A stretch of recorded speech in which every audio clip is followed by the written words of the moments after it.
Bana, mambo vipi? Kwa jina naitwa Nava TZ. Hii picha niwaletea nyinyi wadada mnaopenda waume za watu. Imeniumiza na imenisikitisha sana. Kwa sababu gani? Huyu ni mwanamke mwenzenu kafanywa hivyo. Then imeniuma hata kama amelala na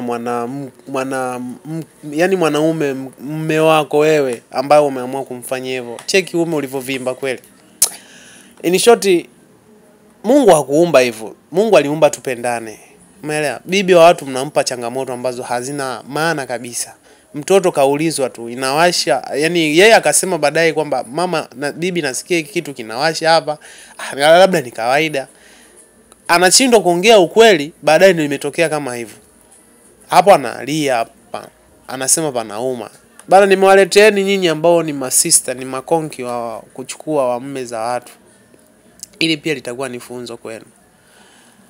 Nimewaletea hii klipu, naomba muisikilize kidogo, halafu tukutane kwenye comment section.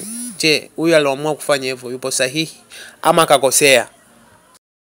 Safi, pole. Asante. Nini shida leo jamani? Ndio hivyo, tupo tunashangaa tu, mda tunamshtukiza anashangaa tu analia, mama yake hapa na bibi yake wanaongea naye, mara tunaona mtu kwa dude kama hiyo, sio mganga. Nini hicho? Hata tuelewe dude gani limemtoka tu hapo mbele. Kwani wewe ulivoligusa pale lipo kama nini? Mwenzangu lipo kama ndo hivyo tena. Ndo hivyo ndo nini?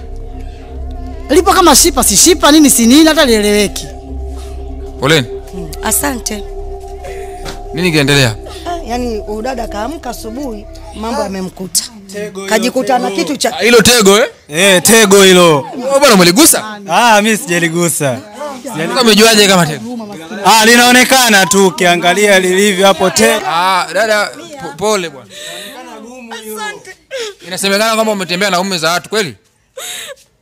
Mimi sikujua kama ni mume wa mtu, kama nimetembea naye, basi naomba watu waje nimuombe msamaha. Jamani, nadhani video imeona. Hii hapo nimegandisha. Hiyo ni picha nimeipiga. Jamani, mnaona alichokifanya huyo mdada alomfanyia, yote aloamua kumfanyia hivyo. Je, yupo sahihi ama kakosea? Kama kakosea, naomba unitumie kwenye comment section. Hii nahisi itamfikia. Dada, mimi namuombea msamaha huyo sister. Msamehe jamani, msamehe, anaumia. Fundisho. Yaani hii ni fundisho.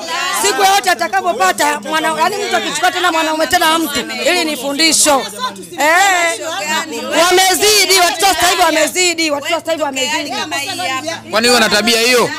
Una tabia hiyo? Yaani kitabia umalaya, binti ni malaya kweli. Tumeelewa? Anazidi kweli kudanga. Tushamuonya sana.